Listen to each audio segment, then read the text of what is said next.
The Art of War by Sun Tzu, the oldest military treatise in the world. Chapter 1. Laying Plans. Sun Tzu said, "The art of war is of vital importance to the state. It is a matter of life and death, a road either to safety or to ruin.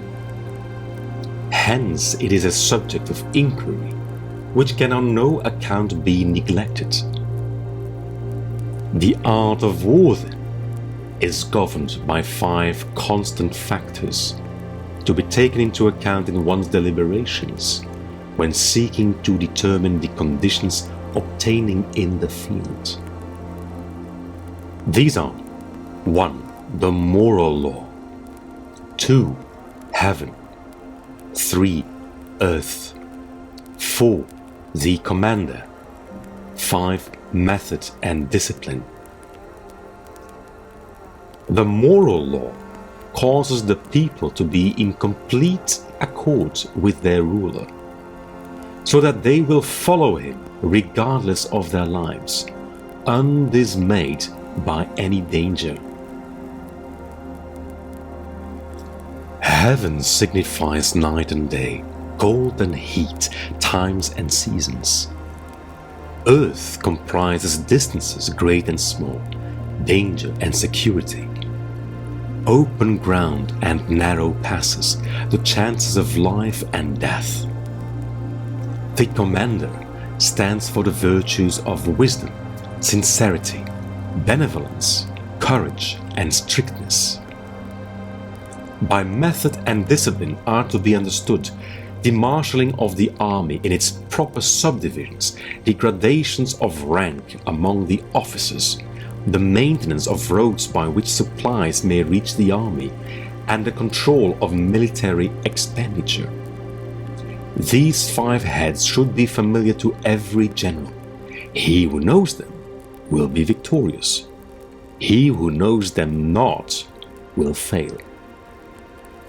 Therefore, in your deliberations, when seeking to determine the military conditions, let them be made the basis of a comparison in this wise. 1. Which of the 2 sovereigns is imbued with the moral law? 2. Which of the 2 generals has most ability? 3. With whom lie the advantages derived from heaven and earth? 4. On which side is discipline most rigorously enforced? 5. Which army is the stronger? 6. On which side are officers and men more highly trained? 7. In which army is there the greater constancy both in reward and punishment? By means of these 7 considerations, I can forecast a victory or defeat. The general that hearkens to my counsel and acts upon it will conquer. Let such a one be retained in command. The general that hearkens not to my counsel nor acts upon it will suffer defeat. Let such a one be dismissed. While heeding the profit of my counsel, avail yourself also of any helpful circumstances over and beyond the ordinary rules. According as circumstances are favorable, one should modify one's plans. All warfare is based on deception. Hence, when able to attack, we must seem unable. When using our forces, we must seem inactive. When we are near, we must make the enemy believe we are far away. When far away, we must make him believe we are near. Hold out baits to entice the enemy, feign disorder, and crush him. If he is secure at all points, be prepared for him. If he is in superior strength, evade him. If your opponent is of choleric temper, seek to irritate him. Pretend to be weak, that he may grow arrogant. If he's taking his ease, give him no rest. If his forces are united, separate them. Attack him where he is unprepared. Appear where you are not expected. These military devices leading to victory must not be divulged beforehand. Now the general who wins a battle makes many calculations in his temple ere the battle is fought. The general who loses a battle makes but few calculations beforehand. Thus do many calculations lead to victory, and few calculations to defeat. How much more no calculation at all? It is by attention to this point that I can foresee who is likely to win or lose. Chapter 2: Waging War. Sun Tzu said, "In the operations of war, where there are in the field 1,000 swift chariots, as many heavy chariots, and 100,000 mail-clad soldiers, with provisions enough to carry them 1,000 li. The expenditure at home and at the front, including entertainment of guests, small items such as glue and paint, and sums spent on chariots and armor, will reach the total of 1,000 ounces of silver per day. Such is the cost of raising an army of 100,000 men. When you engage in actual fighting, if victory is long in coming, the men's weapons will grow dull and their ardor will be damped. If you lay siege to a town, you will exhaust your strength. Again, if the campaign is protracted, the resources of the state will not be equal to the strain. Now, when your weapons are dulled, your ardor damped, your strength exhausted and your treasures spent, other chieftains will spring up to take advantage of your extremity. Then no man, however wise, will be able to avert the consequences that must ensue. Thus, though we have heard of stupid haste in war, cleverness has never been associated with long delays. There is no instance of a country having benefited from prolonged warfare. It is only one who is thoroughly acquainted with the evils of war that can thoroughly understand the profitable way of carrying it on. The skillful soldier does not raise a second levy, neither are his supply wagons loaded more than twice. Bring war material with you from home, but forage on the enemy. Thus the army will have food enough for its needs. Poverty of the state exchequer causes an army to be maintained by contributions from a distance. Contributing to maintain an army at a distance causes the people to be impoverished. On the other hand, the proximity of an army causes prices to go up, and high prices causes the people's substance to be drained away. When their substance is drained away, the peasantry will be afflicted by heavy exactions. With this loss of substance and exhaustion of strength, the homes of the people will be stripped bare, and 3/10 of their incomes will be dissipated. While government expenses for broken chariots, worn-out horses, breastplates and helmets, bows and arrows, spears and shields, protective mantlets, wrought oxen and heavy wagons will amount to 4/10 of its total revenue. Hence, a wise general makes a point of foraging on the enemy. 1 cartload of the enemy's provisions is equivalent to 20 of one's own, and likewise a single pickle of his provender is equivalent to 20 from one's own store. Now, in order to kill the enemy, our men must be roused to anger, that there may be advantage from defeating the enemy. They must have their rewards. Therefore, in chariot fighting, when 10 or more chariots have been taken, those should be rewarded who took the first. Our own flags should be substituted for those of the enemy, and the chariots mingled and used in conjunction with ours. The captured soldiers should be kindly treated and kept. This is called using the conquered foe to augment one's own strength. In war, then, let your great object be victory, not lengthy campaigns. Thus it may be known that the leader of armies is the arbiter of the people's fate, the man on whom it depends whether the nation shall be in peace or in peril. Chapter 3. Attack by Stratagem. Sun Tzu said, "In the practical art of war, the best thing of all is to take the enemy's country whole and intact. To shatter and destroy it is not so good. So too, it is better to capture an army entire than to destroy it.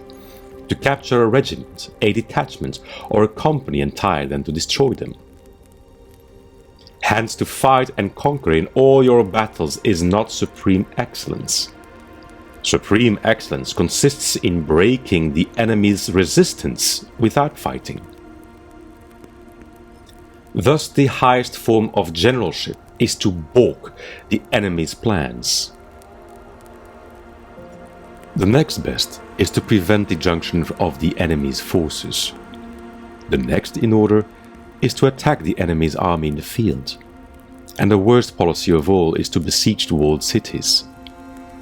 The rule is not to besiege walled cities if it can possibly be avoided. The preparation of mantlets, movable shelters, and various implements of war will take up 3 whole months, and the piling up of mounds over against the walls will take 3 months more. The general, unable to control his irritation, will launch his men to the assault like swarming ants, with the result that 1/3 of his men are slain, while the town still remains untaken. Such are the disastrous effects of a siege. Therefore, the skillful leader subdues the enemy's troops without any fighting. He captures their cities without laying siege to them. He overthrows their kingdom without lengthy operations in the field. With his forces intact, he will dispute the mastery of the empire, and thus, without losing a man, his triumph will be complete. This is the method of attacking by stratagem. It is the rule in war, if our forces are 10 to the enemy's 1, to surround him. If 5 to 1, to attack him. If twice as numerous, to divide our army into 2. If equally matched, we can offer battle. If slightly inferior in numbers, we can avoid the enemy. If quite unequal in every way, we can flee from him. Hence, though an obstinate fight may be made by a small force, in the end it must be captured by the larger force. Now the general is the bulwark of the state. If the bulwark is complete at all points, the state will be strong. If the bulwark is defective, the state will be weak. There are 3 ways in which a ruler can bring misfortune upon his army. 1. By commanding the army to advance or to retreat, being ignorant of the fact that it cannot obey. This is called hobbling the army. 2. By attempting to govern an army in the same way as he administers a kingdom, being ignorant of the conditions which obtain in an army. This causes restlessness in the soldiers' minds. 3. By employing the officers of his army without discrimination, through ignorance of the military principle of adaptation to circumstances. This shakes the confidence of the soldiers. But when the army is restless and distrustful, trouble is sure to come from the other feudal princes. This is simply bringing anarchy into the army and flinging victory away. Thus, we may know that there are 5 essentials for victory. 1. He will win who knows when to fight and when not to fight. 2. He will win who knows how to handle both superior and inferior forces. 3. He will win whose army is animated by the same spirit throughout all its ranks. 4. He will win who, prepared himself, waits to take the enemy unprepared. 5. He will win who has military capacity and is not interfered with by the sovereign. Victory lies in the knowledge of these 5 points. Hence the saying, if you know the enemy and know yourself, you need not fear the result of 100 battles. If you know yourself but not the enemy, for every victory gained you will also suffer a defeat. If you know neither the enemy nor yourself, you will succumb in every battle. Chapter 4. Tactical Dispositions. Sun Tzu said, "The good fighters of old first put themselves beyond the possibility of defeat, and then waited for an opportunity of defeating the enemy."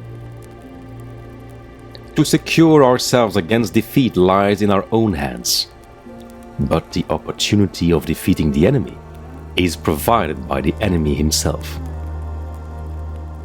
Thus, the good fighter is able to secure himself against defeat, but cannot make certain of defeating the enemy. Hence the saying, one may know how to conquer without being able to do it. Security against defeat implies defensive tactics. Ability to defeat the enemy means taking the offensive. Standing on the defensive indicates insufficient strength. Attacking, a superabundance of strength. The general who is skilled in defense hides in the most secret recesses of the earth. He who is skilled in attack flashes forth from the topmost heights of heaven. Thus, on the one hand, we have ability to protect ourselves. On the other, a victory that is complete. To see victory only when it is within the ken of the common herd is not the acme of excellence. Neither is it the acme of excellence if you fight and conquer, and the whole empire says, "Well done." To lift an autumn hair is no sign of great strength. To see sun and moon is no sign of sharp sight. To hear the noise of thunder is no sign of a quick ear. What the ancients called a clever fighter is one who not only wins, but excels in winning with ease. Hence his victories bring him neither reputation for wisdom nor credit for courage. He wins his battles by making no mistakes. Making no mistakes is what establishes the certainty of victory, for it means conquering an enemy that is already defeated. Hence the skillful fighter puts himself into a position which makes defeat impossible, and does not miss the moment for defeating the enemy. Thus it is that in war the victorious strategist only seeks battle after the victory has been won, whereas he who is destined to defeat first fights and afterwards looks for victory. The consummate leader cultivates the moral law and strictly adheres to method and discipline. Thus it is in his power to control success. In respect of military method, we have, firstly, measurement, secondly, estimation of quantity, thirdly, calculation, fourthly, balancing of chances, fifthly, victory. Measurement owes its existence to earth, estimation of quantity to measurement, calculation to estimation of quantity, balancing of chances to calculation, and victory to balancing of chances. A victorious army opposed to a routed one is as a pound's weight placed in the scale against a single grain. The onrush of a conquering force is like the bursting of pent-up waters into a chasm 1,000 fathoms deep. So much for tactical dispositions. Chapter 5. Energy. Sun Tzu said, "The control of a large force is the same principle as the control of a few men. It is merely a question of dividing up their numbers." Fighting with a large army under your command is nowise different from fighting with a small one. It is merely a question of instituting signs and signals. To ensure that your whole host may withstand the brunt of the enemy's attack and remain unshaken, this is effected by maneuvers direct and indirect. That the impact of your army may be like a grindstone dashed against an egg. This is effected by the science of weak points and strong. In all fighting, the direct method may be used for joining battle, but indirect methods will be needed in order to secure victory. Indirect tactics, efficiently applied, are inexhaustible as heaven and earth, unending as the flow of rivers and streams. Like the sun and moon, they end but to begin anew. Like the four seasons, they pass away but to return once more. There are not more than 5 musical notes, yet the combinations of these 5 give rise to more melodies than can ever be heard. There are not more than 5 primary colors: blue, yellow, red, white, and black. Yet in combination, they produce more hues than can ever be seen. There are not more than 5 cardinal tastes: sour, acrid, salt, sweet, bitter. Yet combinations of them yield more flavors than can ever be tasted. In battle, there are not more than 2 methods of attack: the direct and the indirect. Yet these 2 in combination give rise to an endless series of maneuvers. The direct and the indirect lead on to each other in turn. It is like moving in a circle. You never come to an end. Who can exhaust the possibilities of their combination? The onset of troops is like the rush of a torrent, which will even roll stones along in its course. The quality of decision is like the well-timed swoop of a falcon, which enables it to strike and destroy its victim. Therefore, the good fighter will be terrible in his onset and prompt in his decision. Energy may be likened to the bending of a crossbow, decision to the releasing of the trigger. Amid the turmoil and tumult of battle, there may be seeming disorder, and yet no real disorder at all. Amid confusion and chaos, your array may be without head or tail, yet it will be proof against defeat. Simulated disorder postulates perfect discipline. Simulated fear postulates courage. Simulated weakness postulates strength. Hiding order beneath the cloak of disorder is simply a question of subdivision. Concealing courage under a show of timidity presupposes a fund of latent energy. Masking strength with weakness is to be affected by tactical dispositions. Thus, one who is skillful at keeping the enemy on the move maintains deceitful appearances, according to which the enemy will act. He sacrifices something that the enemy may snatch at it. By holding out baits, he keeps him on the march. Then with a body of picked men he lies in wait for him. The clever combatant looks to the effect of combined energy and does not require too much from individuals. Hence his ability to pick out the right men and utilize combined energy. When he utilizes combined energy, his fighting men become, as it were, like unto rolling logs or stones. For it is the nature of a log or stone to remain motionless on level ground, and to move when on a slope. If four-cornered, to come to a standstill, but if round-shaped, to go rolling down. Thus, the energy developed by a good fighting man is as the momentum of a round stone rolled down a mountain thousands of feet in height. So much on the subject of energy. Chapter 6: Weak Points and Strong.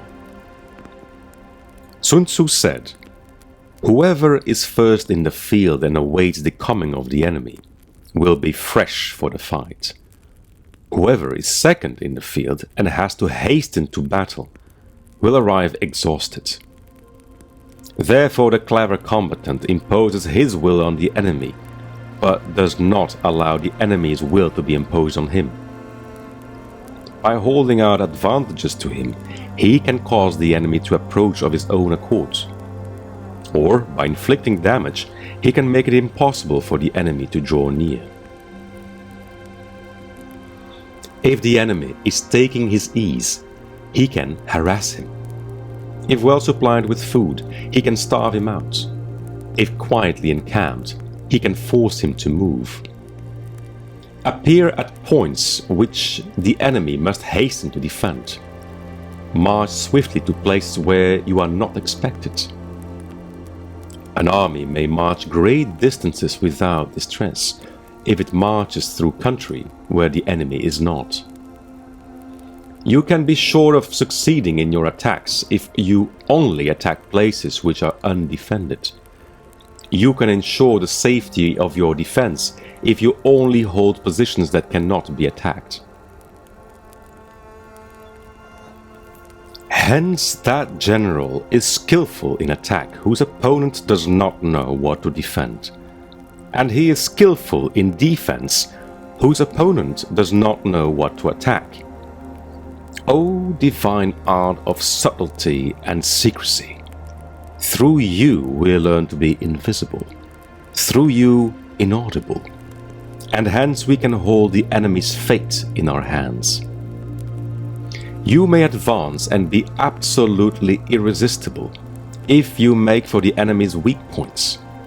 You may retire and be safe from pursuit if your movements are more rapid than those of the enemy. If we wish to fight, the enemy can be forced to an engagement even though he be sheltered behind a high rampart and a deep ditch. All we need do is attack some other place that he will be obliged to relieve. If we do not wish to fight, we can prevent the enemy from engaging us even though the lines of our encampment be merely traced out on the ground. All we need do is to throw something odd, and unaccountable in his way. By discovering the enemy's dispositions and remaining invisible ourselves, we can keep our forces concentrated, while the enemies must be divided. We can form a single united body, while the enemy must split up into fractions. Hence there will be a whole pitted against separate parts of a whole, which means that we shall be many to the enemy's few. And if we are able thus to attack an inferior force with a superior one, our opponents will be in dire straits. The spot where we intend to fight must not be made known, for then the enemy will have to prepare against a possible attack at several different points.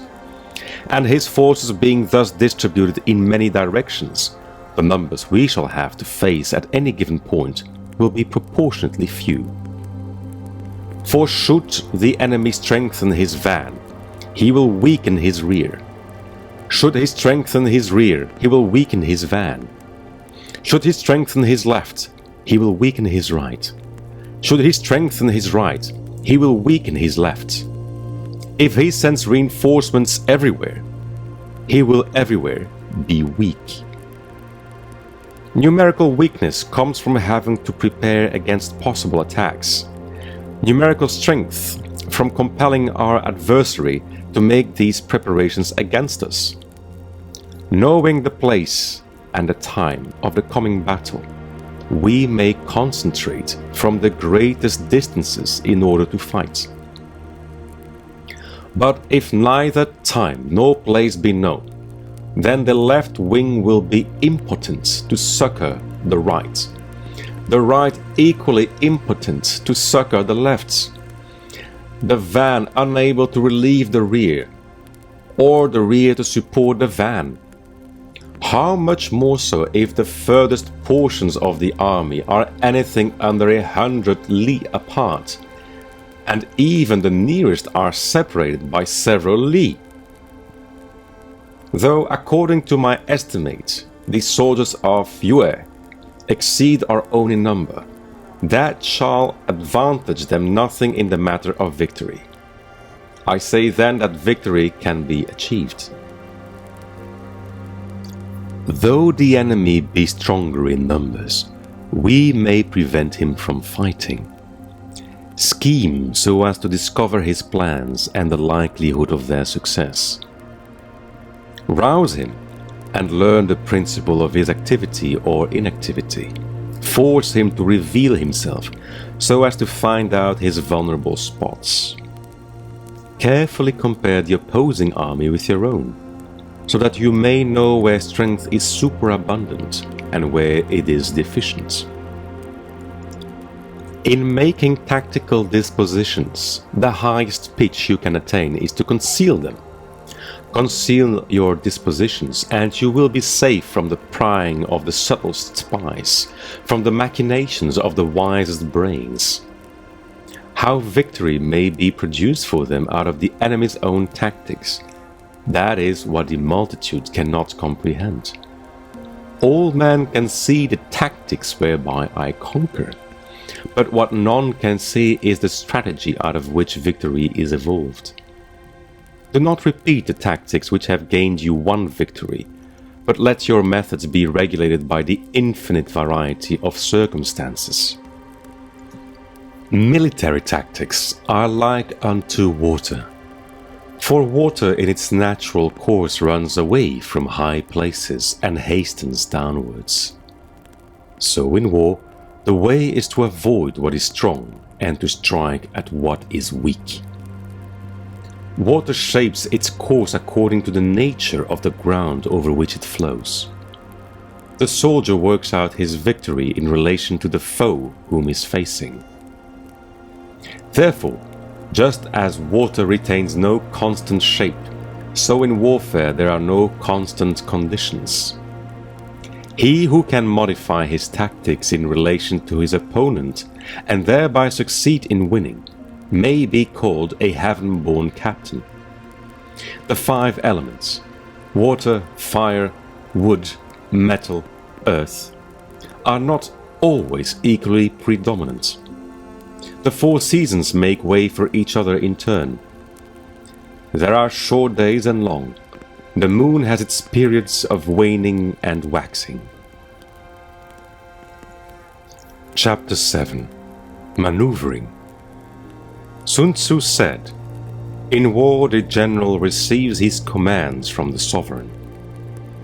Having collected an army and concentrated his forces, he must blend and harmonize the different elements thereof before pitching his camp.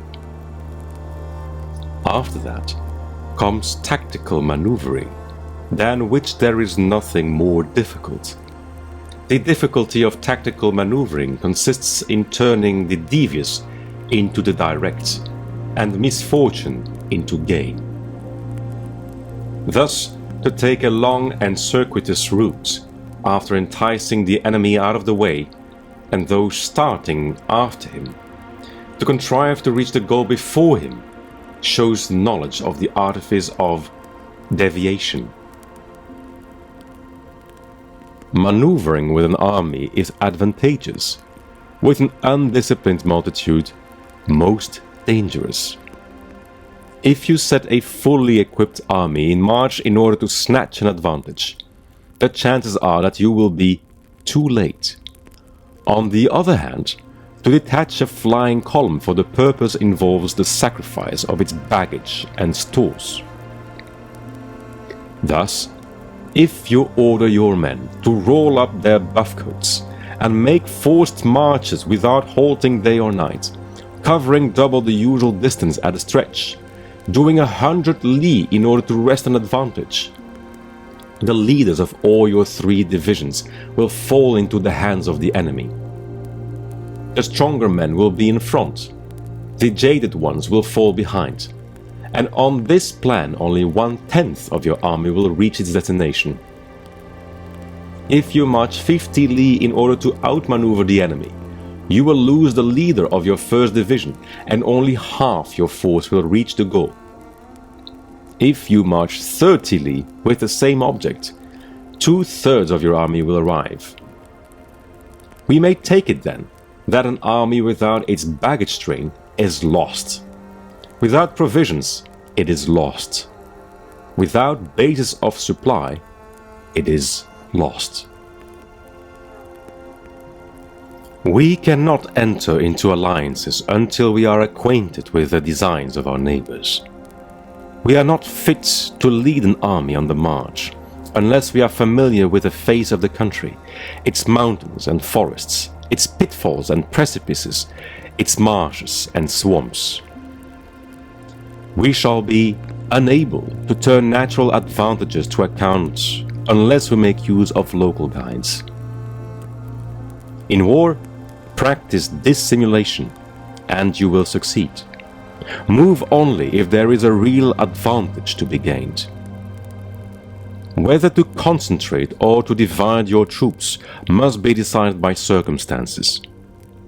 Let your rapidity be that of the wind, your compactness that of the forests.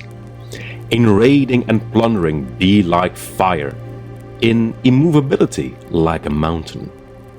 Let your plans be dark and impenetrable as night, and when you move, fall like a thunderbolt. When you plunder a countryside, let the spoil be divided amongst your men. When you capture new territory, cut it up into allotments for the benefit of the soldiery. Ponder and deliberate before you make a move.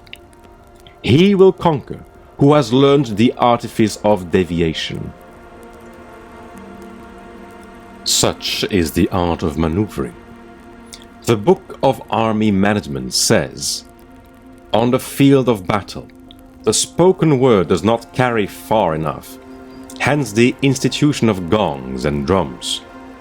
Nor can ordinary objects be seen clearly enough, hence the institution of banners and flags. Gongs and drums, banners and flags are means whereby the ears and eyes of the host may be focused on one particular point.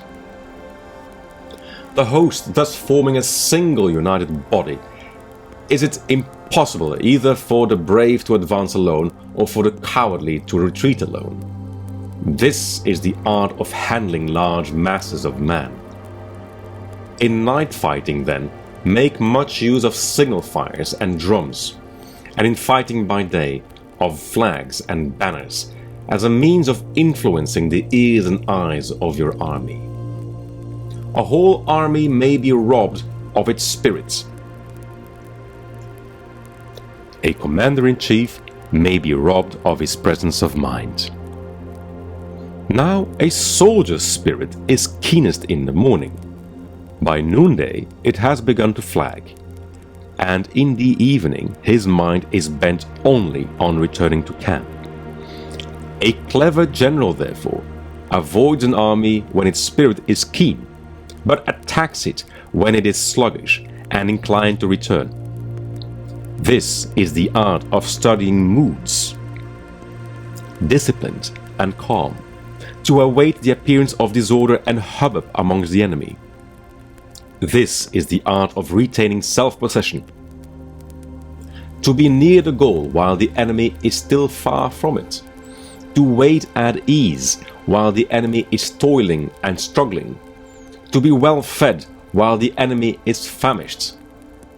This is the art of husbanding one's strength.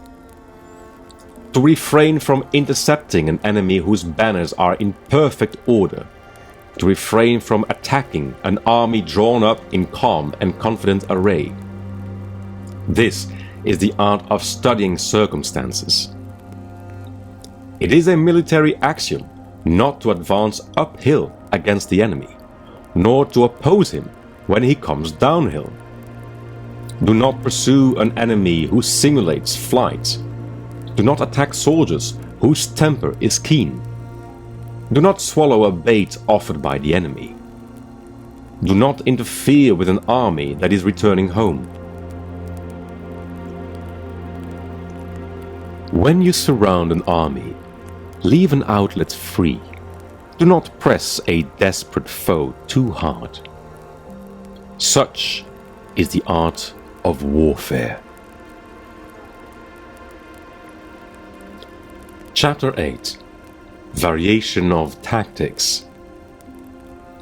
Sun Tzu said, "In war, the general receives his commands from the sovereign, collects his army, and concentrates his forces.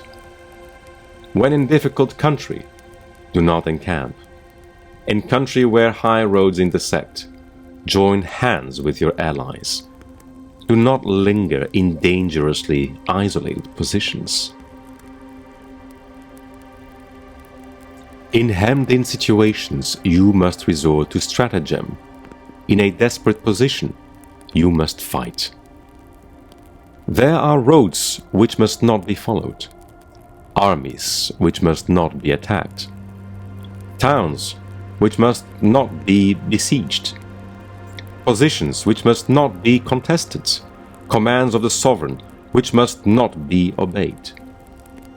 The general who thoroughly understands the advantages that accompany variation of tactics knows how to handle his troops.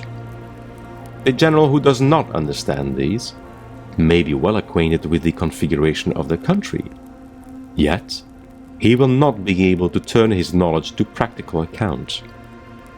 So, the student of war who is unversed in the art of war, of varying his plans, even though he be acquainted with the 5 advantages, will fail to make the best use of his men. Hence, in the wise leader's plans, considerations of advantage and of disadvantage will be blended together. If our expectation of advantage be tempered in this way, we may succeed in accomplishing the essential part of our schemes. If, on the other hand, in the midst of difficulties we are always ready to seize an advantage, we may extricate ourselves from misfortune. Reduce the hostile chiefs by inflicting damage on them, and make trouble for them, and keep them constantly engaged. Hold out specious allurements, and make them rush to any given point. The art of war teaches us to rely not on the likelihood of the enemy's not coming, but on our own readiness to receive him, not on the chance of his not attacking, but rather on the fact that we have made our position unassailable. There are 5 dangerous faults which may affect a general. 1.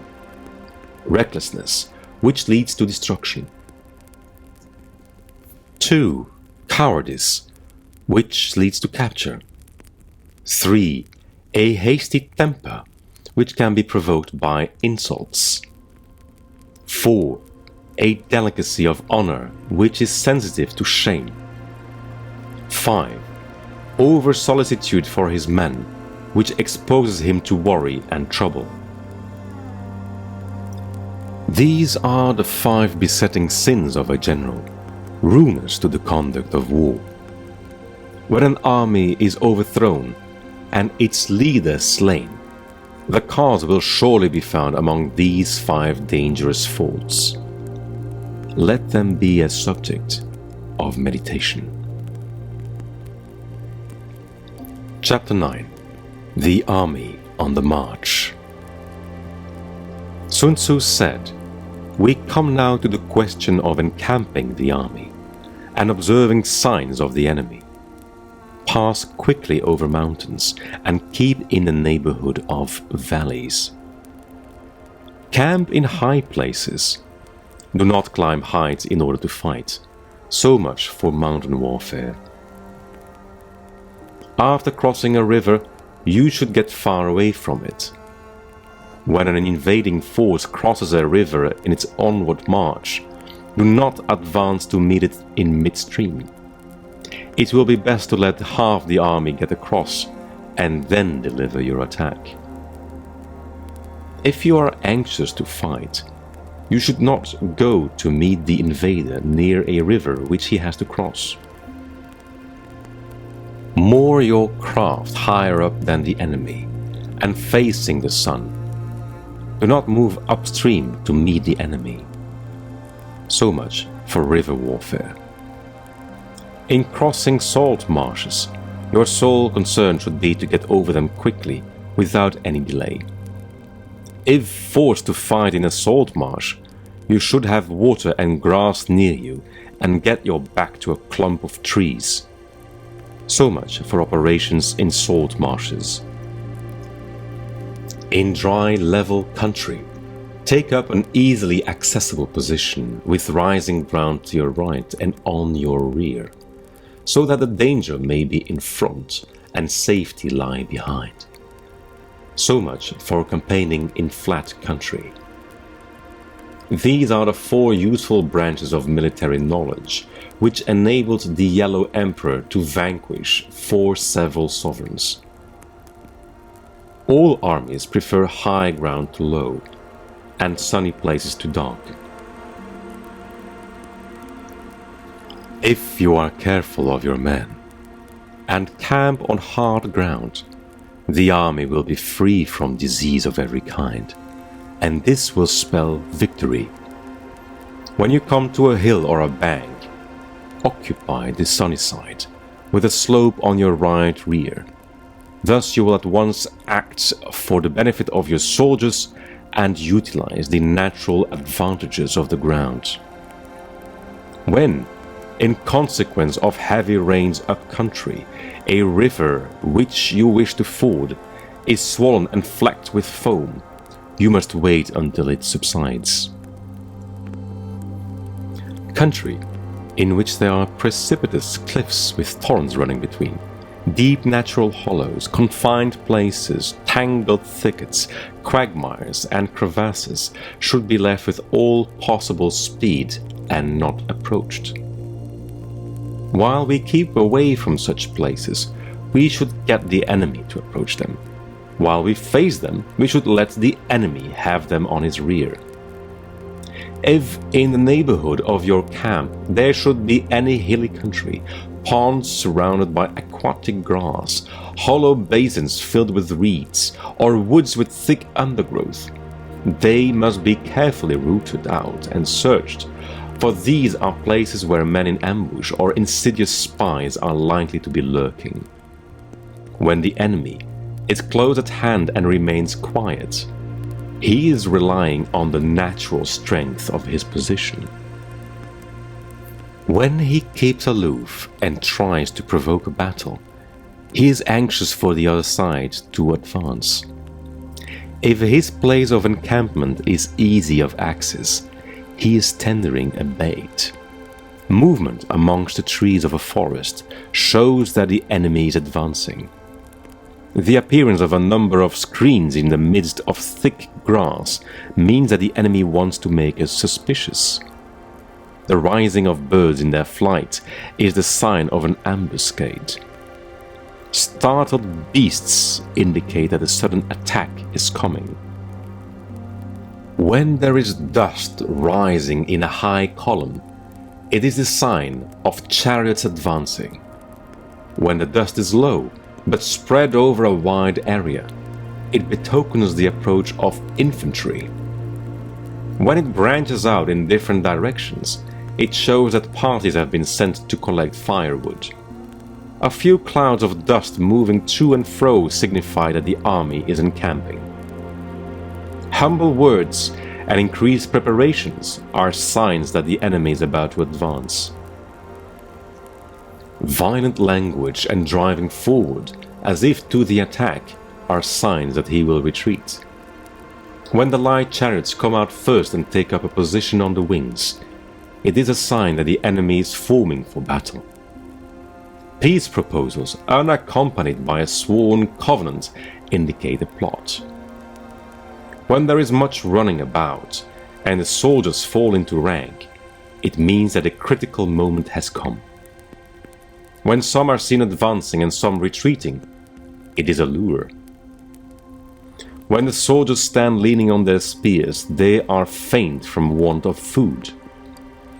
If those who are sent to draw water begin by drinking themselves, the army is suffering from thirst. If the enemy sees an advantage to be gained and makes no effort to secure it, the soldiers are exhausted. If birds gather on any spot, it is unoccupied. Clamor by night betokens nervousness. If there is disturbance in the camp, the general's authority is weak. If the banners and flags are shifted about, sedition is afoot. If the officers are angry, it means that the men are wary.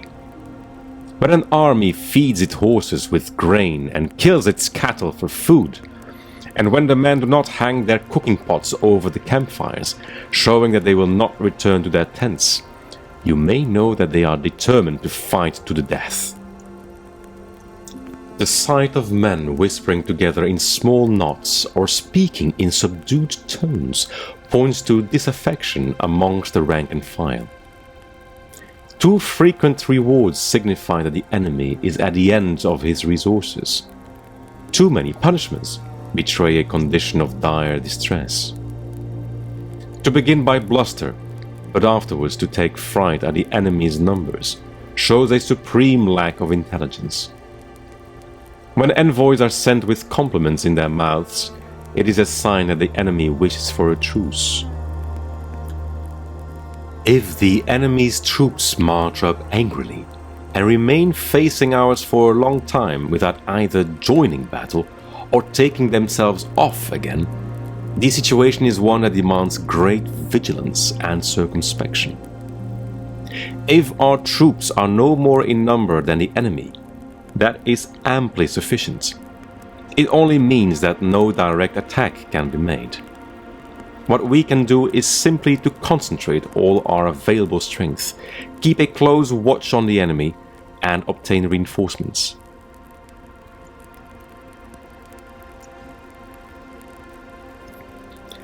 He who exercises no forethought, but makes light of his opponents, is sure to be captured by them.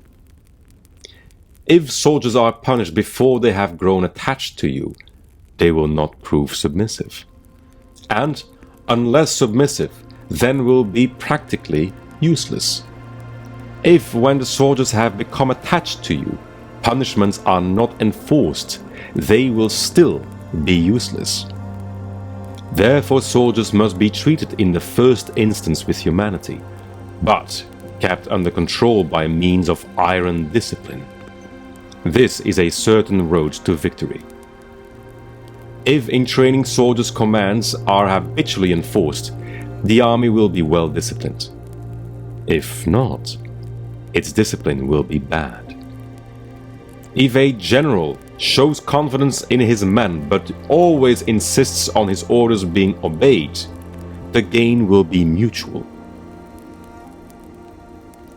Chapter 10. Terrain. Sun Tzu said, "We may distinguish 6 kinds of terrain, to wit, 1. Accessible ground, 2. Entangling ground, 3. Temporizing ground, 4. Narrow passes, 5. Precipitous heights, 6. Positions at a great distance from the enemy." Ground which can be freely traversed by both sides is called accessible. With regard to ground of this nature, be before the enemy in occupying the raised and sunny spots, and carefully guard your line of supplies. Then you will be able to fight with advantage. Ground which can be abandoned, but is hard to reoccupy, is called entangling. From a position of this sort, if the enemy is unprepared, you may sally forth and defeat him. But if the enemy is prepared for your coming, and you fail to defeat him, then, return being impossible, disaster will ensue. When the position is such that neither side will gain by making the first move, it is called temporizing ground. In a position of this sort, even though the enemy should offer us an attractive bait, it will be advisable not to stir forth, but rather to retreat, thus enticing the enemy in his turn. Then, when part of his army has come out, we may deliver our attack with advantage. With regard to narrow passes, if you can occupy them first, let them be strongly garrisoned and await the advent of the enemy. Should the enemy forestall you in occupying a pass, do not go after him if the pass is fully garrisoned, but only if it is weakly garrisoned. With regard to precipitous heights, if you are beforehand with your adversary, you should occupy the raised and sunny spots, and there wait for him to come up. If the enemy has occupied them before you, do not follow him, but retreat and try to entice him away. If you are situated at a great distance from the enemy, and the strength of the 2 armies is equal, it is not easy to provoke a battle, and fighting will be to your disadvantage. These 6 are the principles connected with earth. The general who has attained a responsible post must be careful to study them. Now an army is exposed to 6 several calamities, not arising from natural causes, but from faults for which the general is responsible. These are 1. Flight, 2. Insubordination, 3. Collapse, 4. Ruin, 5. Disorganization, 6. Rout. Other conditions being equal, if one force is hurled against another 10 times its size, the result will be the flight of the former. When the common soldiers are too strong and their officers too weak, the result is insubordination. When the officers are too strong and the common soldiers too weak, the result is collapse. When the higher officers are angry and insubordinate, and on meeting the enemy give battle on their own account from a feeling of resentment, before the commander-in-chief can tell whether or not he is in a position to fight, the result is ruin. When the general is weak and without authority, when his orders are not clear and distinct, when there are no fixed duties assigned to officers and men, and the ranks are formed in a slovenly, haphazard manner, the result is utter disorganization. When a general, unable to estimate the enemy's strength, allows an inferior force to engage a larger one, or hurls a weak detachment against a powerful one, and neglects to place picked soldiers in the front rank, the result must be a rout. These are 6 ways of courting defeat, which must be carefully noted by the general who has attained a responsible post. The natural formation of the country is the soldier's best ally. But the power of estimating the adversary, of controlling the forces of victory, and of shrewdly calculating difficulties, dangers, and distances constitutes the test of a great general. He who knows these things and in fighting puts his knowledge into practice will win his battles. He who knows them not, nor practices them, will surely be defeated. If fighting is sure to result in victory, then you must fight, even though the ruler forbid it. If fighting will not result in victory, then you must not fight even at the ruler's bidding.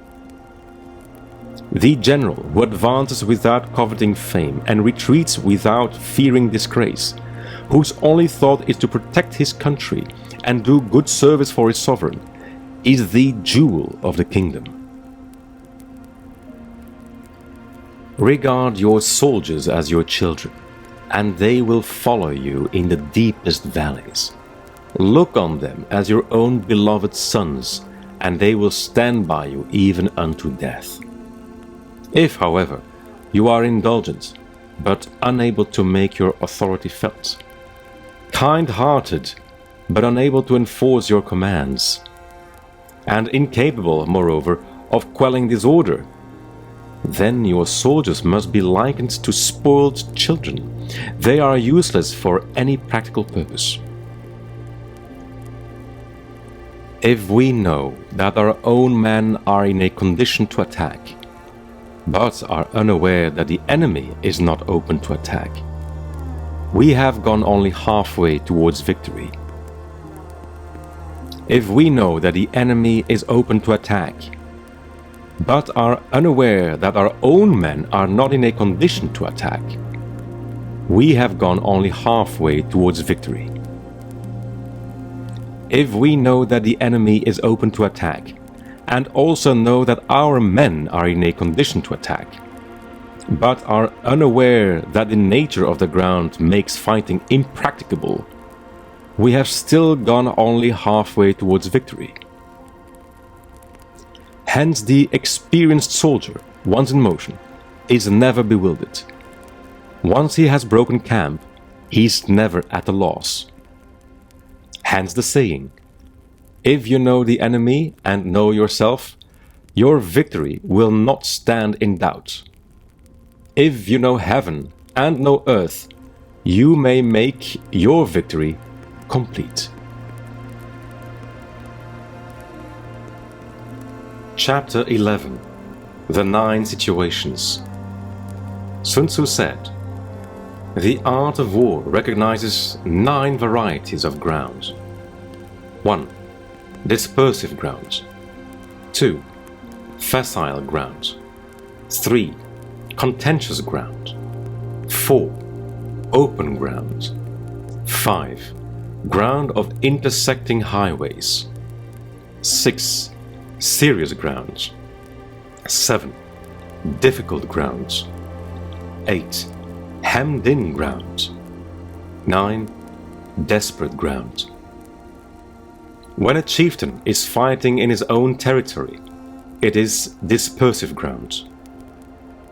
When he has penetrated into hostile territory, but to no great distance, it is facile ground. Ground, the possession of which imports great advantage to either side, is contentious ground. Ground on which each side has liberty of movement is open ground. Ground which forms the key to three contiguous states, so that he who occupies it first has most of the empire at his command, is ground of intersecting highways. When an army has penetrated into the heart of a hostile country, leaving a number of fortified cities in its rear, it is serious ground. Mountain forests, rugged steeps, marshes and fens, all country that is hard to traverse, this is difficult ground. Ground which is reached through narrow gorges and from which we can only retire by tortuous paths, so that a small number of the enemy would suffice to crush a large body of our men. This is hemmed-in ground. Ground on which we can only be saved from destruction by fighting without delay is desperate ground. On dispersive ground, therefore, fight not. On facile ground, halt not. On contentious ground, attack not. On open ground, do not try to block the enemy's way.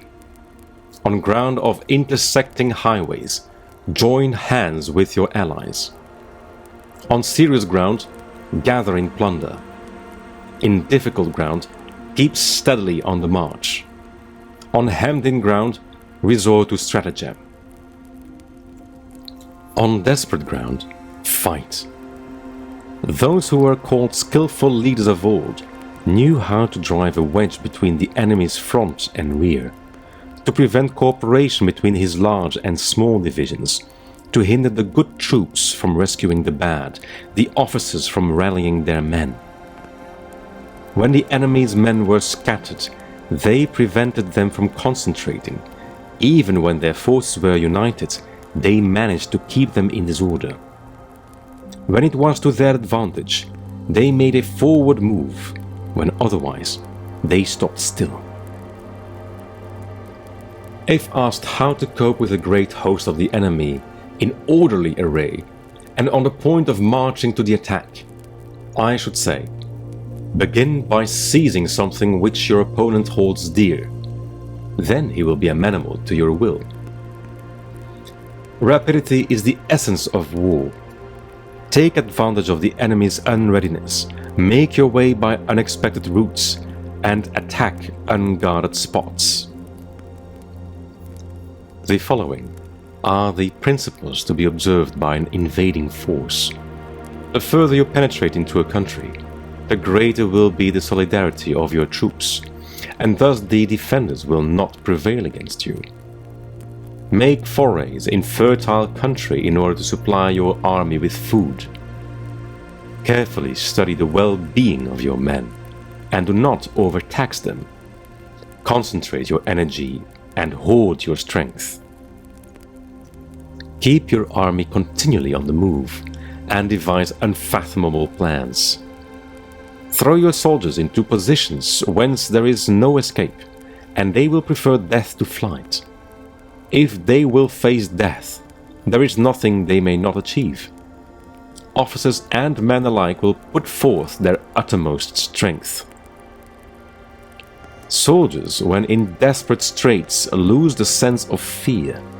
If there is no place of refuge, they will stand firm. If they are in the heart of a hostile country, they will show a stubborn front. If there is no help for it, they will fight hard. Thus, without waiting to be marshaled, the soldiers will be constantly on the qui-vive. Without waiting to be asked, they will do your will. Without restrictions, they will be faithful. Without giving orders, they can be trusted. Prohibit the taking of omens and do away with superstitious doubts. Then, until death itself comes, no calamity need be feared. If our soldiers are not overburdened with money, it is not because they have a distaste for riches. If their lives are not unduly long, it is not because they are disinclined to longevity. On the day they are ordered out to battle, your soldiers may weep, those sitting up bedewing their garments, and those lying down letting the tears run down their cheeks.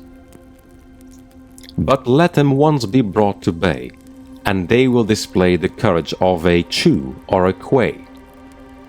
A skillful tactician may be likened to the Shuai Jan. Now the Shuai Jan is a snake that is found in the Qiang Mountains. Strike at its head, and you will be attacked by its tail. Strike at its tail, and you will be attacked by its head. Strike at its middle, and you will be attacked by head and tail both. Asked if an army can be made to imitate the Shuai Jan, I should answer yes. For the men of Wu and the men of Yue are enemies. Yet, if they are crossing a river in the same boat and are caught by a storm, they will come to each other's assistance, just as the left hand helps the right. Hence, it is not enough to put one's trust in the tethering of horses and the burying of chariot wheels in the ground.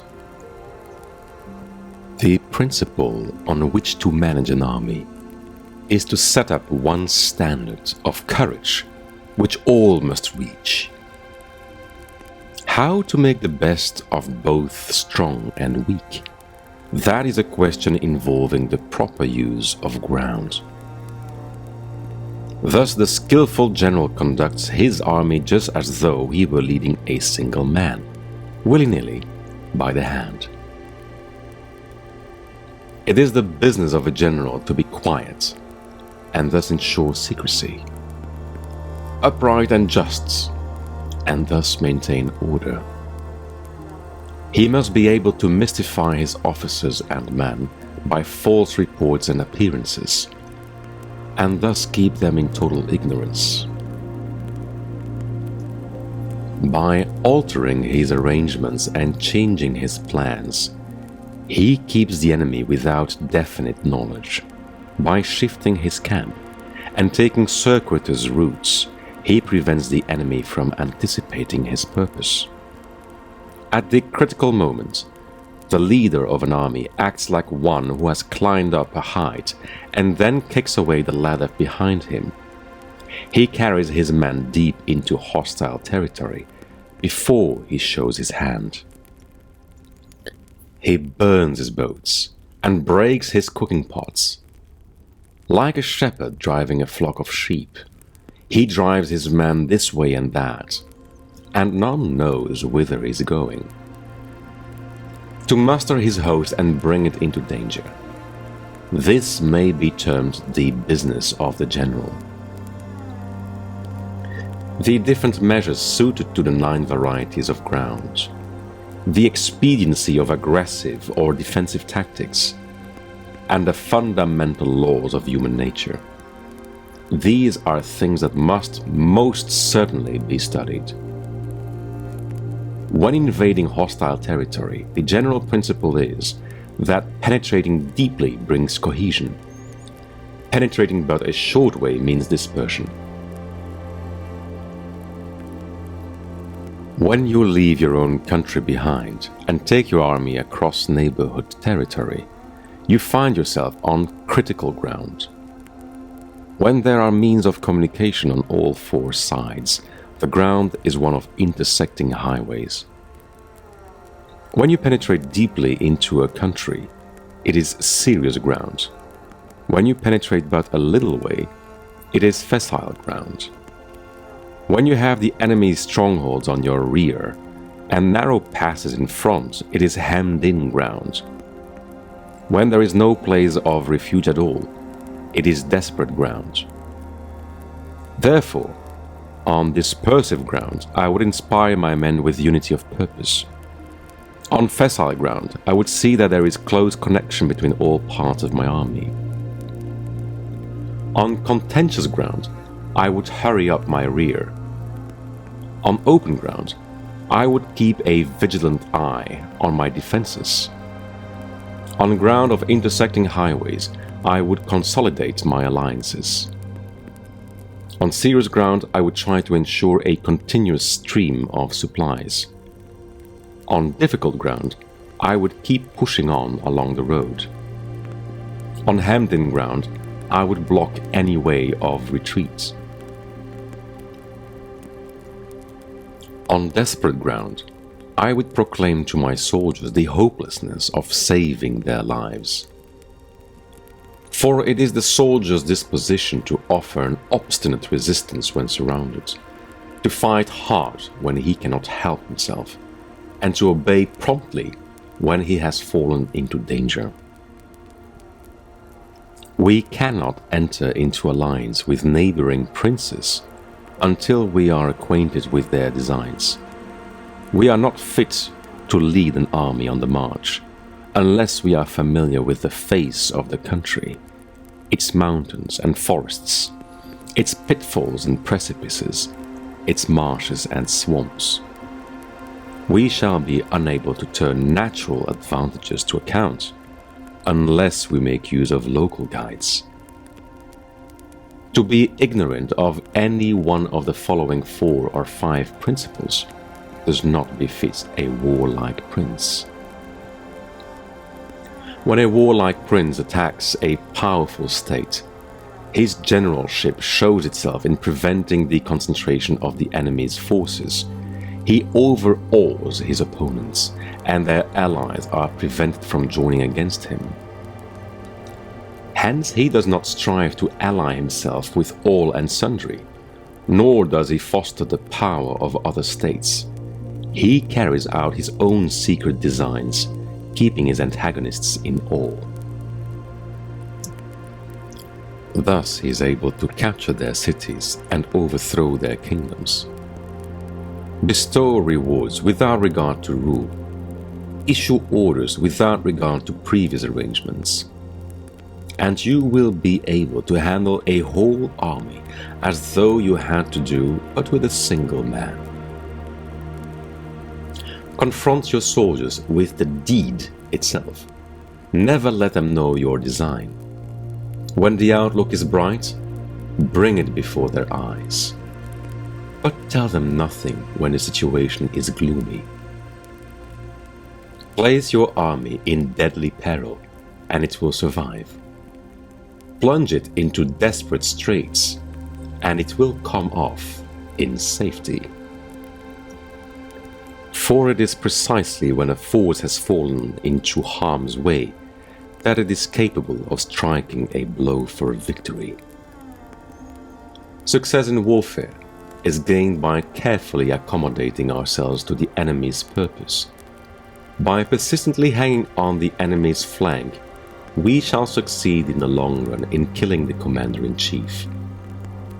This is called ability to accomplish a thing by sheer cunning.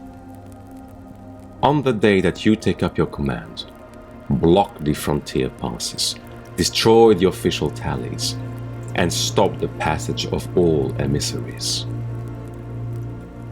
Be stern in the council chamber, so that you may control the situation. If the enemy leaves the door open, you must rush in. Forestall your opponent by seizing what he holds dear, and subtly contrive to time his arrival on the ground. Walk in the path defined by a rule, and accommodate yourself to the enemy until you can fight a decisive battle. At first, then, exhibit the coyness of a maiden until the enemy gives you an opening. Afterwards, emulate the rapidity of a running hare, and it will be too late for the enemy to oppose you. Chapter 12. The Attack by Fire. Sun Tzu said, "There are 5 ways of attacking with fire. The first is to burn soldiers in their camp. The second is to burn stores.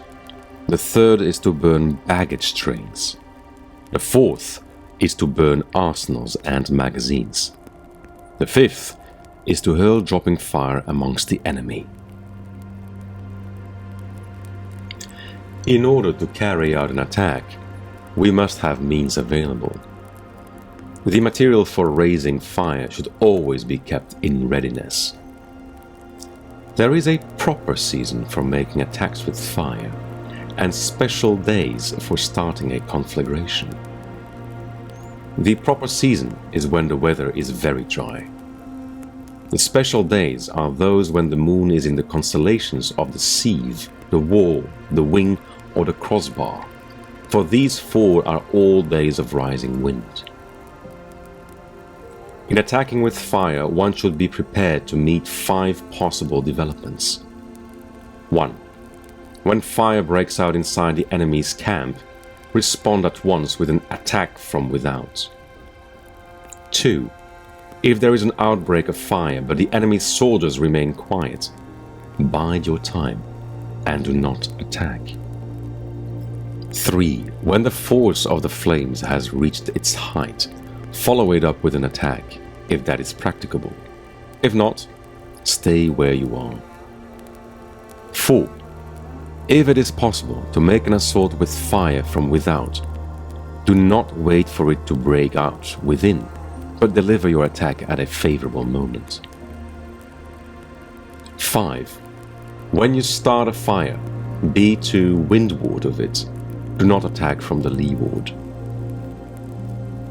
A wind that rises in the daytime lasts long, but a night breeze soon falls. In every army, the 5 developments connected with fire must be known, the movements of the stars calculated, and their watch kept for the proper days.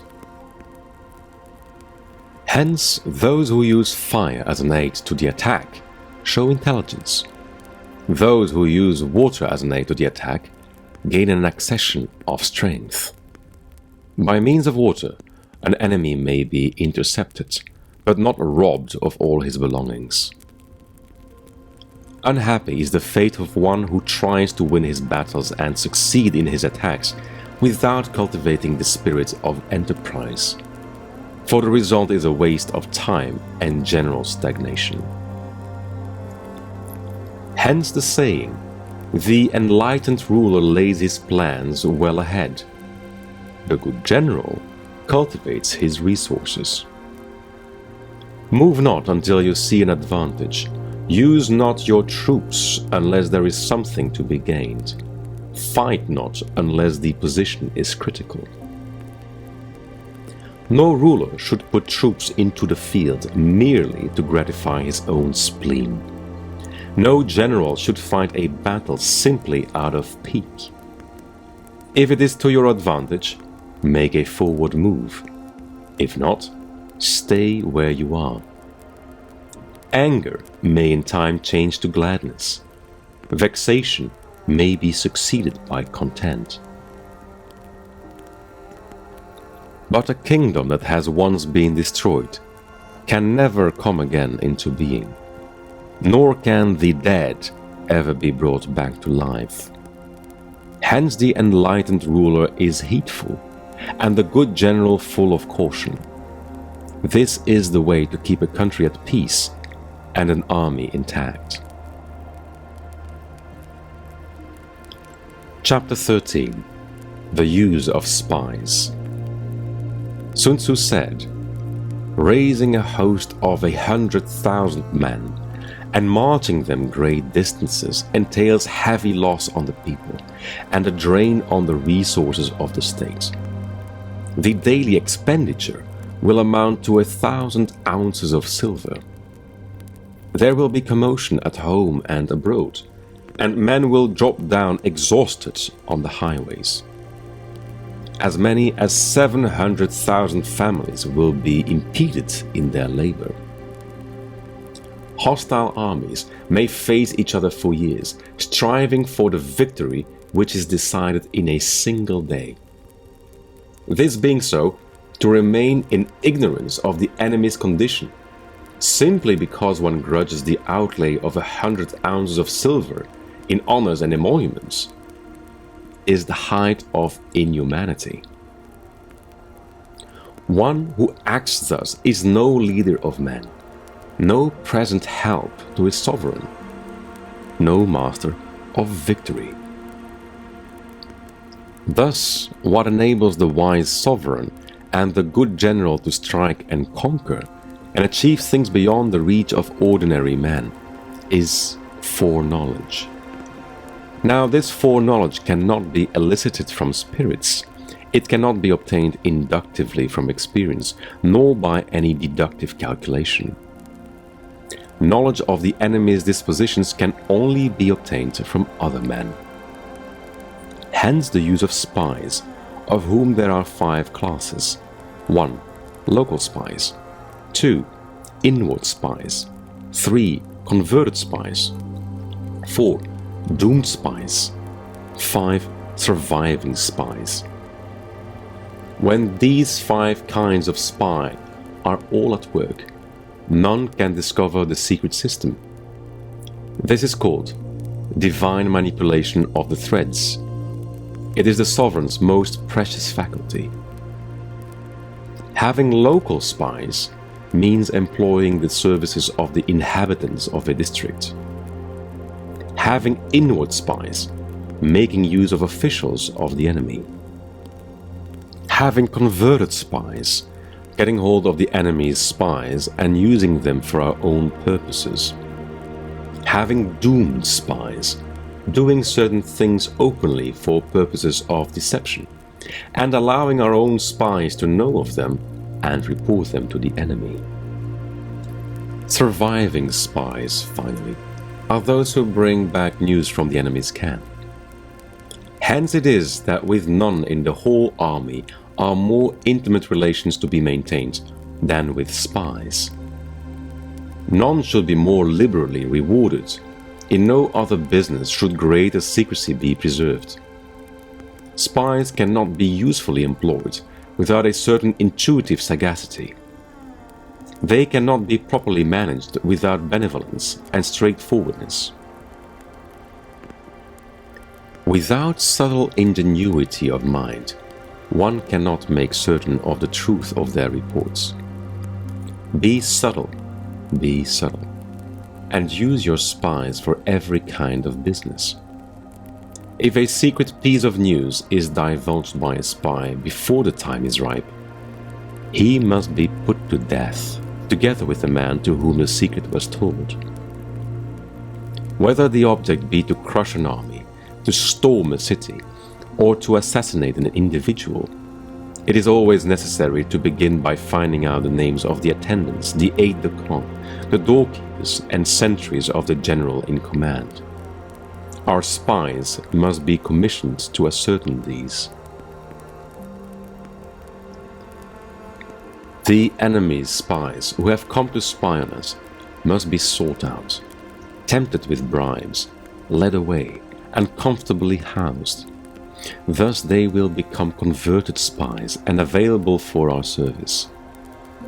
It is through the information brought by the converted spy that we are able to acquire and employ local and inward spies. It is owing to his information, again, that we can cause the doomed spy to carry false tidings to the enemy. Lastly, it is by his information that the surviving spy can be used on appointed occasions. The end and aim of spying, in all its 5 varieties, is knowledge of the enemy. And this knowledge can only be derived, in the first instance, from the converted spy. Hence it is essential that the converted spy be treated with the utmost liberality. Of old, the rise of the Yin dynasty was due to Yi Qi, who had served under the Xia.